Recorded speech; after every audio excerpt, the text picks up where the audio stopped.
Leo, ang maririnig mo ay hindi isang aksidente. Sa loob ng mga linggo, sinusubukan ng universo na kunin ang iyong pansin sa pamamagitan ng mga panaginip na pakiramdam ay sobrang totoo, sa biglaang paglamig o panginginig sa iyong balat, at sa mga palatandaan na hindi mo maipaliwanag. At ngayon, pinili ng tadhana ang eksaktong sandaling ito para ihayag ang maaaring magbago ng buhay mo magpakailanman. Ang mensaheng ito ay naglalaman ng katotohanan tungkol sa iyong mga biyaya, sa iyong pag-ibig, at sa kayamanang naghihintay na dumating sa iyo. Huwag mo itong baliwalain, Leo. Kapag narinig mo ito, hindi mo na muling makikita ang iyong landas sa parehong paraan. Leo, hindi ito basta mensaheng pinapadaan mo lang, ito ang hinihintay ng iyong kaluluwa. Matagal ka nang nagdadala ng mga tanong sa puso, bakit hindi gumagalaw ang mga bagay ayon sa inaasahan ko? Bakit pakiramdam ko sinusubok ako ng universo? Ang katotohanan, ang mga pagkaantala na yon ay hindi pagtanggi. Ito'y pag-aayos. Maingat kang inihahanda ng universo para sa sandaling tuluyan ng matanggal ang tabing at nasa ngayon na ang sandaling iyon. Sa mensaheng ito, malalaman mo ang lihim na itinagong mula sa iyo, ang dahilan kung bakit hindi mapakali ang iyong espiritu, at ang makapangyarihang biyayang papalapit na sa iyo. Leo, tinatawag ka ng tadhana. Ito ang tanda mo na makinig ng mabuti, dahil ang maririnig mo ay hindi lang sasagot sa mga pagdududa mo, bubuksan nito ang isang bagong kabanata ng iyong buhay. Ang enerhiya sa paligid ng Leo. Leo, ang universo ay gumagalaw sa paligid mo sa mga paraang hindi basta aksidente. Marahil naramdaman mo ito sa maliliit na bagay, ang biglaang katahimikan sa isang silid, ang paraan ng pagtingin ng ilang tao sa iyo, o ang mga pagkakataong dumadating at agad ding nawawala. Hindi ito mga pagkakataon. Mga mensahe ito. Sa mga nakaraang linggo, ang iyong enerhiya ay dumadaan sa pagbabago. Minsan, pakiramdam mo'y paikot-ikot ka lamang, naghihintay ng mga kasagutan na hindi dumadating. Naisip mo kung bakit nananatiling sarado ang ilang pintuan, bakit tila malayo ang pag-ibig, o bakit ang pera ay bigla na lang nawawala sa oras na akala mong hawak mo na ito. Ngunit narito ang katotohanan, hindi ka pinarurusahan ng universo. Ikaw ay pinoprotektahan nito. Bawat pagkaantala ay gabay. Bawat hamon ay idinisenyo upang patibayin ang iyong espiritu, subukin ang iyong pasensya, at ihanda ka para sa biyayang hindi pa maaaring dumating hanggat hindi ka handa. Isipin mo ito, Leo, hindi inilalagay ang ginto sa apoy para wasakin ito, kundi upang dalisayin. At ikaw, mahal kong Leo, ay dumaan na sa apoy. Sa espiritual na antas, ang iyong tanda ay nagbitbit ng mabigat na enerhiya. Maraming Leo ang nakaramdam ng pagkaubos, pagkabalisa, at tila napapaligiran ng inggit. Marahil napansin mo na ang ilan sa paligid mo ay hindi tunay na nagdiriwang ng iyong mga tagumpay. Mayroong mga ngumiti sa harap mo, ngunit may dala palang inggit sa kanilang puso. Ang iba na may nagduda sa iyong landas, dahilan para questionin mo ang iyong sarili. Ngunit kahit ito ay may layunin. Ipinapakita sa iyo ng universo kung sino ang karapat-dapat sa susunod mong kabanata, at kung sino ang dapat iwan sa nakaraan. Matagal nang humihingi ng kaliwanagan ang iyong puso, at ngayon, unti-unti nang dumarating ang mga sagot. Ang mga bituin ay pumapabor sa iyo. Malapit ka nang lumipat mula sa kalituhan tungo sa kaliwanagan, mula sa pagkaantala tungo sa pag-usad, at mula sa pagkakapit buhay tungo sa kasaganaan. Leo, tandaan mo ito, ang iyong tanda ay pinamumunuan ng araw, ang walang hanggang bukal ng liwanag. Gaano man kahaba ang gabi, muling sumisikat ang araw. At ngayon, sumisikat ito para sa iyo sa paraang magbabago sa lahat. Hindi na nakagapos ang iyong enerhiya. Iniaayon na ng universo ang mga biyaya patungo sa iyo, at sa lalong madaling panahon, ang mga bagay na dating tila imposibleng mangyari ay magsisimulang magbukas sa nakakagulat na bilis. Ito ang dahilan kung bakit ka narito. Ang mensaheng ito ang kumpirmasyon na matagal nang hinihintay ng iyong espiritu. Ang natagong katotohanan, inihayag. Leo, ngayon ay papasok tayo sa bahagi na magbabago ng lahat, ang katotohanang buong-buo nitong binubulong sa iyo ng universo, pero hindi mo lubos na narinig hanggang sa sandaling ito. Sa loob ng mga linggo, at marahil buwan din, ramdam mo ang isang bagay na hindi mo maipaliwanag. Isang panaginip na paulit-ulit. Isang pangalan na bumabalik sa isip mo sa hindi inaasahang oras. Isang alaala na parang buhay pa rin kahit sinikap mo ng ilibing. Hindi ito mga aksidente. Mga senyales ito, nagtutulak sa iyo na tumingin dahil may itinagong lihim sa tadhana na para lamang sa iyo. At heto ang lihim, ang inakala mong nawala hindi kailanman umalis. Ang ugnayan, ang pagkakataon, ang biyayang inakala mong nawala ay nagtatago lamang, nagpapahinga sa katahimikan hanggang sa tamang panahon. Alam ng universo na hindi ka pa handang tumanggap noon. Alam nito na kung ibibigay nito ang hiniling mo ng maaga, hindi mo pa yon mapapanatili. Kaya naramdaman mo ang pagkaantala. Kaya naramdaman mo ang katahimikan. Hindi iyon pagtanggi, iyon ay banal na takdang panahon. Leo, mabigat ang tanong na bumabalot sa puso mo. Tinanong mo ang sarili, bakit sila umalis? Bakit nawala ang pagkakataong iyon? Bakit laging may kulang? Simple lang ang sagot, ang para sa iyo ay hindi kailanman tunay na mawawala. Maaari itong maantala, magpahinga, o magtago sa anino, ngunit palagi nitong hinahanap ang daan pabalik sa iyo. Ang natagong katotohanan ay ito, may isang tao, o isang bagay, na nakatali sa iyong tadhana mula pa noon. Ang ugnayang akala mong nabasag ay muling sisibol. Ang biyayang akala mong imposible ay muling lilitaw.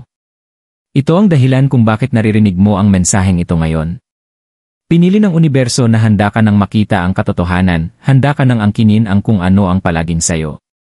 Isipin mo, ilang beses mo nang binalewala ang isang palatandaan. Bigla ang panginginig sa balat, kandilang kumikislap ng walang dahilan, kantang tumugtog ng eksaktong oras na iniisip mo ang isang tao, inakala mong pagkakataon lang. Ngunit ang katotohanan, buong panahon ay nakikipag-usap ang universo sa iyo. Hindi ka lang talaga nakatakdang umunawa noon hanggang ngayon. Ang revelasyong ito ay magbabago ng pananaw mo sa lahat. Ang darating sa iyo ay hindi maliit. Hindi ito ordinaryo. Babaguhin nito ang takbo ng iyong buhay. Para sa ilang Leo, ito ang pagbabalik ng isang taong ang espiritu ay hindi kailanman sumuko sa iyo. Para sa iba, ito ang pagdating ng kayamanan o pagkakataong matagal nang umiikot sa iyo, naghihintay ng perpektong sandali para dumapo. At heto ang pinakamakapangyarihang bahagi, pinili ka ng universo, Leo.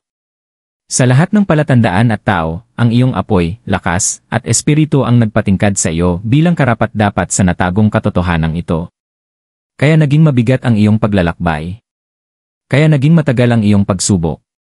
Dahil ang hawak mo na ngayon may kapangyarihang baguhin ang iyong tadhana magpakailanman. Ang pagsubok sa espiritu ng Leo. Leo, bago ihayag ang isang dakilang biyaya, laging nagbibigay muna ng pagsubok ang universo. Hindi upang parusahan ka, kundi upang patunayan ang iyong lakas. At ikaw, Leo, naglakad ka sa apoy nang hindi mo palaging namamalayan. Balikan mo ang mga nakaraang buwan. Ilang beses mong inisip na sumuko na lang. Ilang gabi kang hindi makatulog, tinatanong ang sarili kung matatapos pa ba ang laban. Hinarap mo ang mga pagkaantala, pagtataksil at pagkadismaya na yumanig sa iyong espiritu. At gayon pa man, nandito ka. Matatag. Lumalaban pa rin. Patuloy na naghahanap ng liwanag. At iyan pa lamang ay patunay ng iyong kahandaan. Idinisenyo ng universo ang mga pagsubok na ito na may layunin. Bawat hamon na dinaanan mo ay nagpapatalim sa iyo tulad ng isang espada. Bawat pagkadapa ay humuhubog sa iyo upang maging taong kayang dalhin ang bigat ng mga biyaya ng hindi nababasag. Tandaan mo, Leo, mas dakila ang tadhana, mas malaki ang paghahanda. At ang iyong tadhana ay hindi maliit. Nakasulat ito sa mga bituin para sa kadakilaan. May mga oras na pakiramdam mo'y iniwan ka. Ang mga taong pinagkatiwalaan mo ay lumayo. Ang mga pangakong binitiwan ay nabali. Maging ang sariling tiwala mo sa sarili na yugyog sa ilalim ng bigat ng problema. Ngunit nakatago sa lahat ng sakit na iyon ng aral, hindi ka itinakdang umasa sa mga marurupok na pundasyon. Ikaw ay itinakdang matuklasan ang sarili mong apoy, ang apoy na hindi kayang patayin ng kahit anong bagyo. Maraming Leo ang nasubok sa pag-ibig. Mga relasyon na tila matibay ay biglang bumagsak. Nagtaka ka kung bakit nanlamig ang mga puso, o kung bakit ang isang taong nangakong mananatili ay naging malayo. Ngunit unawain mo ito, inalis ng universo ang mga hindi kayang dalhin ang susunod mong kabanata. Hindi sila sapat upang sumabay sa isang leon. Ang kanilang paglisan ay hindi kawalan, ito ay proteksyon. Ang iba na may sinubok sa pananalapi at mga oportunidad. Ang pera ay biglang nawala, ang mga pagkakataon ay naglaho, at ang mga pintuan ay tila tuluyang isinara. Ngunit ang mga pagkaantala ay hindi ginawa upang wasakin ang iyong mga pangarap. Ginawa ang mga ito upang subukin ang iyong pananampalataya. Susuko ka ba, o maniniwala ka pa rin kahit tila salungat ang lahat ng ebidensya? Leo, nakita ng universo ang iyong pagtitiyaga. At dahil tumanggi kang mabali, ang mga pintuang minsang nakasara ay naghahanda ng bumukas ng maluwang. Maging sa espiritual, ikaw ay sinubok. Marahil naramdaman mong naubos, inatake ng inggit, o napaligiran ng negatibong enerhiya. Ngunit kahit sa pinakamababang sandali, patuloy na nagningning ang iyong liwanag. Maaaring minamaliit ka ng iba, pero ang universo ay hindi kailanman. Nakita nito ang bawat luha, bawat tahimik na panalangin, bawat sandaling gusto mo nang sumuko, ngunit hindi mo ginawa. At ngayon, lahat ng iyon ay naging iyong patunay na handa ka na para. Sa susunod, Leo, ito ang dahilan kung bakit matindi ang mga pagsubok. Sinusubok lamang ng universo ang mga nilalayong itaas. Ang iyong mga hamon ay hindi tanda ng kabiguan, tanda ang mga yon na may pambihirang bagay na isinilang sa pamamagitan mo. At ngayon, nagtatapos na ang panahon ng pagsubok. Sa harap mo ay naroon na ang panahon ng gantimpala, at ang maririnig mo ay magpapabigat ng halaga sa bawat hirap na dinaanan mo. Ang biyayang naghihintay dumating. Leo, matapos ang bawat unos, luminis ang kalangitan. Matapos ang bawat gabi, sumisikat muli ang araw. At para sa iyo, ang biyayang minsang tila na antala ay sa wakas papalapit na sa iyong buhay. Ang tatanggapin mo ay hindi pangkaraniwan. Hindi ito biyayang dadaan at lilipas lamang, ito ang uri ng biyayang magbabago sa iyong landas magpakailanman. Maingat itong inihanda ng universo sa katahimikan, binalot ng mga patong ng tadhana, at hinintay ang sandaling sapat na ang lakas ng iyong espiritu upang buhatin ito. Dumating na ang sandaling iyon. Para sa maraming Leo, ang biyayang ito ay darating bilang pagbalik ng pag-ibig. Isang taong ang puso ay hindi kailanman lubos na bumitaw sa iyo ang maaaring humakbang muli, break sa katahimikan na minsang nagbigay kalituhan. Ang kanilang pagkawala ay hindi pagtanggi, iyon ay paghahanda. Kinailangan nila ng oras upang lumago, upang maunawaan, upang matanto na ang kanilang landas ay hindi maisusulong nang wala ka. At sa lalong madaling panahon, ang mga salitang matagal mo nang inaasam ay darating na sa iyong pandinig. Para naman sa iba, ang biyaya ay lilitaw bilang kasaganaan at kayamanan. Daloy ng pera, mga oportunidad, o maging bigla ang biyaya ang papalapit. Ang mga bagay na nawala noon ay hindi upang saktan ka, kundi upang magbigay puwang para sa higit na dakila. Ang tiket sa loto, ang pagkakataong pangnegosyo, ang hindi inaasahang tawag, lahat ng ito ay maaaring maging pintuang gagamitin ng tadhana upang ihatid ang nakatakda para sa iyo. At para sa ilang Leo, darating ang biyaya bilang espiritual na paggising. Isang biglang kaliwanagan, isang makapangyarihang panaginip, o isang palatandaang magpapatigil sa iyo at magpapaunawa, ito na yon. Ito na ang pagbabagong hinihintay ko. Ang enerhiya sa paligid mo ay umaangat. Ang bigat na dala mo ay unti-unting naglalaho. Nagiging malinaw ang daraanan mo. Ngunit narito ang katotohanan, Leo, ang biyayang ito ay hindi basta aksidente. Isa itong gantimpala. Gantimpala para sa bawat luha mong lumuha ng tahimik, para sa bawat sandaling pinili mong manalig kaysa matakot, para sa bawat araw na nagpatuloy ka kahit mas madali ang sumuko. Nakita ng universo ang iyong lakas, at ngayon, ito'y tumutugon ng kasaganaan. Marahil nararamdaman mo na ito, maliliit na tagumpay, bigla ang swerte, o mga taong muling lumalapit matapos ang matagal na pananahimik. Ito'y mga unang patak ng ulan bago bumuhos ang bagyong biyaya. At kapag dumating na ito, hindi ito tutulo lamang, ito'y aapaw. Leo, tapos na ang panahon ng paghihintay. Iniaayon na ng universo ang lahat sa iyong pabor. Malapit nang dumating ang sandaling lingunin mo ang iyong mga pagsubok at maunawaan, bawat pagkaantala, bawat pagkadismaya, bawat pagsubok ay nagdala sa iyo rito. Sa eksaktong sandaling ito. Sa eksaktong biyayang ito. At kapag dumating na ito, hindi lamang nito babaguhin ang iyong buhay, ipapaalala rin nito sa iyo na ang tadhana ay kailanman hindi nakakalimot sa mga pinipili nito. Ang gabay ng kosmos. Leo, ngayong alam mo na paparating ang biyaya. Ang tanong ay, paano mo ihahanda ang sarili mo upang lubos itong matanggap? Ang universo ay mapagbigay, ngunit hinihingi rin itong buksan natin ang tamang pintuan, alisin ang mga harang, at ihanay ang ating espiritu sa agos ng tadhana. Una, ang gabay para sa iyo, Leo, ay bitawan. Pakawalan ang mga hinanakit, sakit, at pagdududa na matagal mo nang dala. Hindi ka makakapasok sa bagong kabanata kung nakasabit pa rin ang bigat ng nakaraan. Kung may nanakit sa iyo, patawarin, hindi. Para sa kanila, kundi para sa iyo.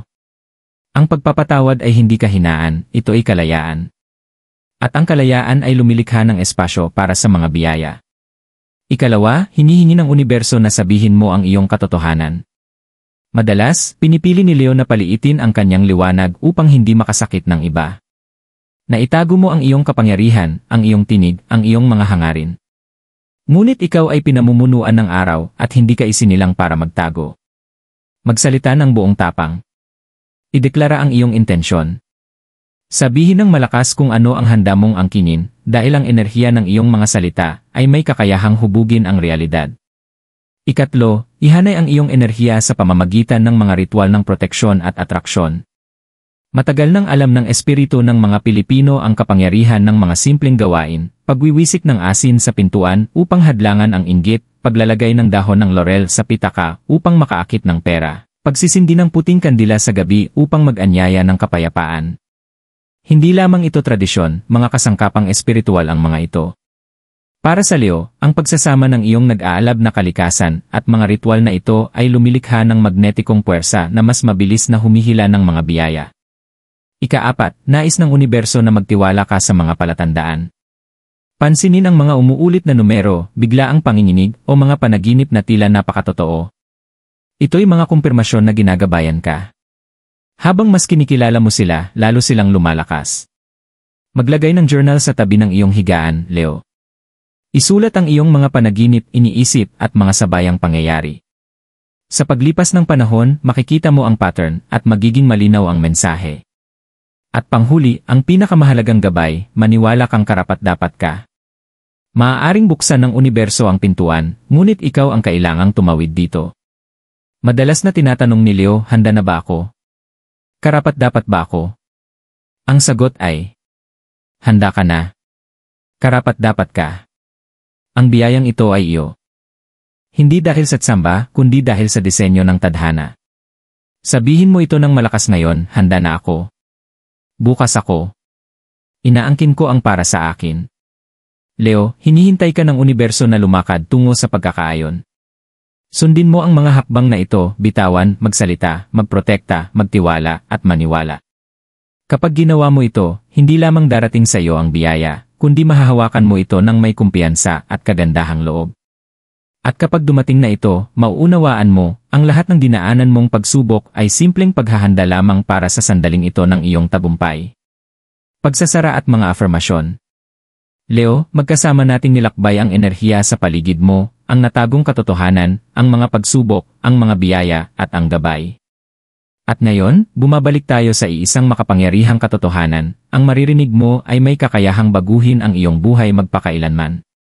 Maaaring hindi mo napansin, ngunit bawat hakbang ng iyong paglalakbay ay humantong sa sandaling ito. Ang mga gabing umiyak ka ng mag-isa, ang mga araw na tila walang saysay, ang katahimikan na halos hindi mo kayanin, lahat iyon ay paghahanda. Hindi ka kailanman binalewala ng universo. Hinuhubog ka nito. Pinoprotektahan ka nito. Itinataguyod nito ang lakas na dala mo ngayon. At ngayon, Leo, narito na ang pagbabago. Nababasag na ang bigat na dala mo. Umaangat na ang mga pagkaantala. Ang biyayang minsang tila malayo ay papalapit na sa iyong buhay. Sa lalong madaling panahon, makikita mo ang mga patunay sa iyong mga relasyon, sa iyong pinansyal, at sa iyong espiritu. Ang enerhiyang dating humahadlang sa iyo ay magsisimula ng kumampi sa iyo. Ito ang dahilan kung bakit dinala ka ng tadhana rito ngayon. Hindi aksidente, hindi pagkakataon, kundi dahil nakatakda kang marinig ito. Nakatakda kang magising sa katotohanan ang iyong kwento ay hindi nagtatapos, ito ay nagbabago. Leo, huwag mong kalimutan kung sino ka. Pinamumunuan ka ng araw, ang pinakamaliwanag na liwanag sa kalangitan. Gaano man karaming unos ang bumalot sa iyo, ang iyong liwanag ay hindi kailanman naglaho. At ngayon, muling makikita ng mundo ang iyong pagningning, mas maliwanag pa kaysa dati. Isa lamang ang hinihingi sa iyo ng universo ngayon, maniwala. Maniwala sa iyong halaga, maniwala sa iyong lakas, maniwala na ang para sa iyo ay hindi kailanman mawawala. Sa oras na angkinin mo ang katotohanan ito, dadaloy ang mga biyaya ng walang hadlang. At ngayon, habang isinasara natin ang mensaheng ito, ulitin mo ang mga afirmasyong ito. Sabihin man ng malakas o sa iyong puso, hayaang maging bahagi ito ng iyong espiritu. Ako'y handa nang tanggapin ang mga biyayang inihanda ng universo para sa akin. Pinalalaya ko ang lahat ng takot, pagdududa, at sakit ng nakaraan, pumapasok ako sa aking bagong kabanata ng may lakas. Ako ay karapat-dapat sa pag-ibig, kayamanan, at kasaganaan sa lahat ng anyo. Tiwala ako sa mga palatandaan, sa tamang panahon, at sa gabay ng universo. Ako ay protektado, ginagabayan, at kailanman hindi nag-iisa. Ang nakalaan para sa akin ay laging matatagpuan ako, at natatagpuan na ako ngayon. Ako ang liwanag, ako ang apoy, ako ang tadhana na hindi mapipigilan. Leo, bigkasin mo ang mga salitang ito ng may pananampalataya dahil nakikinig ang universo. Sa bawat afirmasyon, nagbubukas ka ng mga pintuan, umaakit ng mga biyaya, at inihahanay ang iyong sarili sa tadhana. Tandaan, ang iyong mga pagsubok ay patunay ng iyong lakas, ang iyong mga pakikibaka ay paghahanda para sa iyong tagumpay, at ang iyong biyaya ay papalapit na. Ito ang iyong tanda. Ito ang iyong sandali. At ito ang mensaheng magbabago ng lahat.